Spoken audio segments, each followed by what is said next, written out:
Hello there, beautiful people, and welcome back again to our channel. For people that don't know, my name is Enes. I'm working for you. So if you have any questions, any video requests, make sure to drop them below in a comment. I will be happy to make a video for you.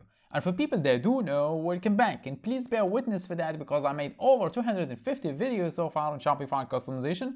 They were mostly requested by you guys. And I know some people not even subscribers, but I'm fine with that. I still make the video for them. So don't hesitate, man. If you have any video requests or any questions, just drop me a comment below. I will be happy to provide you the information you need or even make a video for you. And yeah, you don't have to subscribe, or maybe now you should consider doing so, because if you don't, you lose. Now is a very different chapter on this channel. I usually share small customizations, but now I'll be sharing complete sections and widgets highly customizable to make your Shopify store very unique, professional, without having to rely on those expensive teams or paying those expensive developers, or even worse, paying for those monthly subscription applications that will drain your money, and it's not a very good idea for long-term projects. But I give you a better deal. Scroll down to the channel, check out the videos and sections that I'm sharing, let you be the judge, and I respect your decision. But for now, let me fulfill again one more request, which is how to add the Trustpilot rating badge widget on the product page on your Shopify store. And yes, it's clickable and it's interactive, it has a 3D effect, and also it shows one review or one comment. And I think it's very short, just 2 words or something like that. But the most important thing is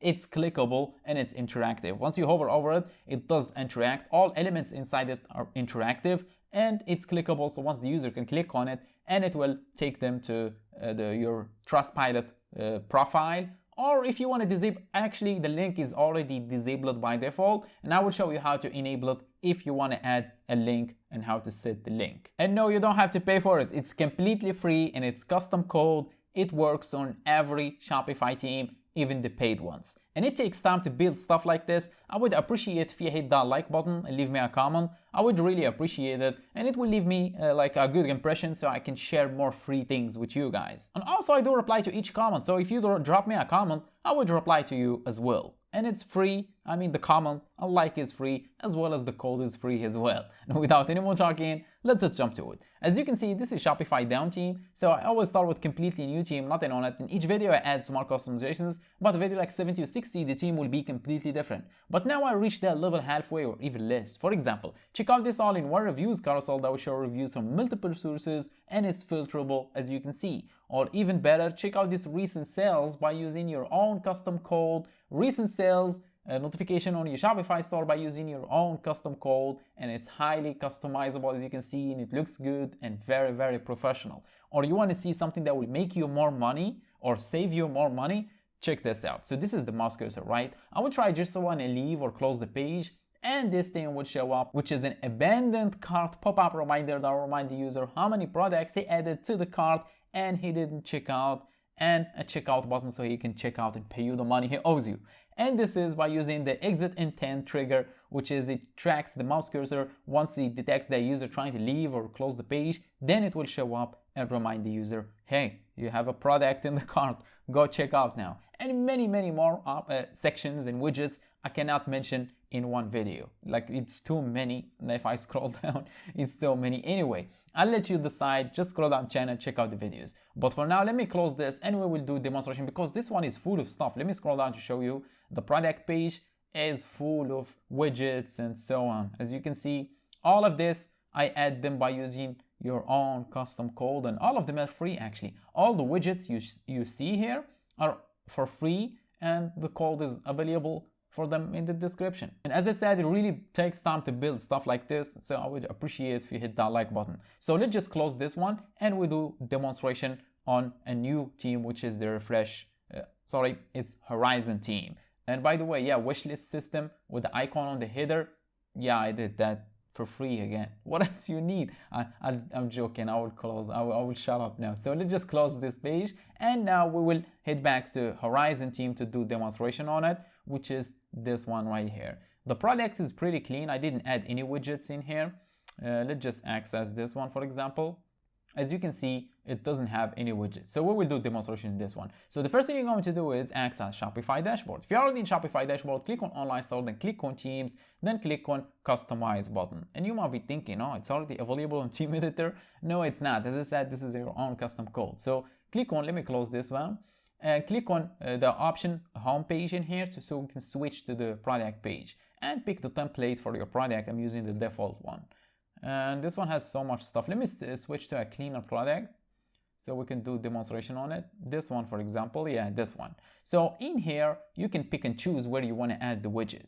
In my case, I'm going to add it at the bottom. You can do that from here, from the left panel. As you can see, product information, simply click on it to be expanded, then click where you want to add it. As I said, I want to add it at the bottom, so I'm going to add it in here. Click on plus button, add block, then search for custom, and you will see custom liquid block, sorry. Click on it, and a new prompt will show up on the right of the screen this time, where you need to paste in some code. And in here, we need to paste in the code for the Trustpilot rating widget. And where are you gonna get that code? You need to hire a developer, pay him, wait 24 hours, then test the code. I'm just joking. Scroll down the description box, you will see a link. My website, completely free. Then click on it. As I said, it's free. Click on it and download a zip file. That zip file will contain another .liquid file. Then open that liquid file with any text editor on your computer. Then copy the whole code inside it. Then simply paste it in here. That was very simple, right? Now if I zoom out, here it is, as you can see. Let me actually click on save button and we'll check it out. Then I'll show you how to enable the link on it and how to add the URL for your Trustpilot profile. And now if I hover over it, as you can see, it's interactive and it has this 3D, like the rating stars, like the way they move. And I will show you how to change the rating and also change this one review or one word in here. So let's just get back to our team editor, and simply to change this awesome word, to simply click on the code just like you want to write something. Then on your keyboard, if you are using Windows, click on Control F. I'm on Mac, I'm going to click on Command F, and it will show me this prompt right here, and simply search for the word, which is awesome. Sorry, I mistyped it. And here it is, as you can see, and simply change it to the thing you want. In my case, I'm gonna type in something similar just for demonstration. Amazing, and it will change. And here it is, it did change, as you can see. And to change the rating, same. Simply type in 4.4 and hit enter, and here it is. I'm gonna change it to 4. Or I'm gonna keep it 4.4. So you can change this however you want. And then how to add the link so it can be clickable, because now it's not clickable, as you can see. If I click on it, it's not clickable. We will add the link to open in a new tab. So once the user clicks on it, it will open up the link in a new tab and you can customize the link. To do that, simply click again for the search bar that we did add or use, then type in link. As you can see, simply type in link, then hit enter, and you will see it. Actually, just scroll up all the way up to the code and you will see it. Here it is, as you can see. So the next thing you're going to do, and be very careful in here, so we need to remove some things in here because it's commented, which means it's disabled. So to do that, simply select from here where it says comment, as you can see, down until to the 2 dots front of link. As you can see, this section is very clear. Delete this section, as you can see. Now delete the other end comment, this one where it says end comment. As you can see, simply delete it and make sure to delete the closing bracket and percentage signs as well. In here, simply delete this one. It's very clear, right? Now you can see the URL in here. It says trustpilot.com/review/yourstore.com, and simply change this URL with your Trustpilot profile URL. And make sure to paste it between the quotes. As you can see, there is a quotes between the URL. This is very important. Make sure to keep the quote and paste the URL between the quotes. In my case, I'm going to keep it just like this for demonstration. Now, if I click on save and we get back in here and reload the page and see if it will work. So let's just reload the page. As you can see, change the word. Now it's clickable. Once I hover over it, as you can see, and if I click, it will open up the Trustpilot profile on a new tab, and here is your store, as you can see.com. And make sure to change. It's actually claimed. I didn't realize that. Anyway, make sure to change the URL to your Trustpilot profile. And if you have any requests or any changes you want to apply to this, just drop me a comment. I will be happy to help you out. But for now, I think my job is done. So thanks for watching. Catch you on the next one.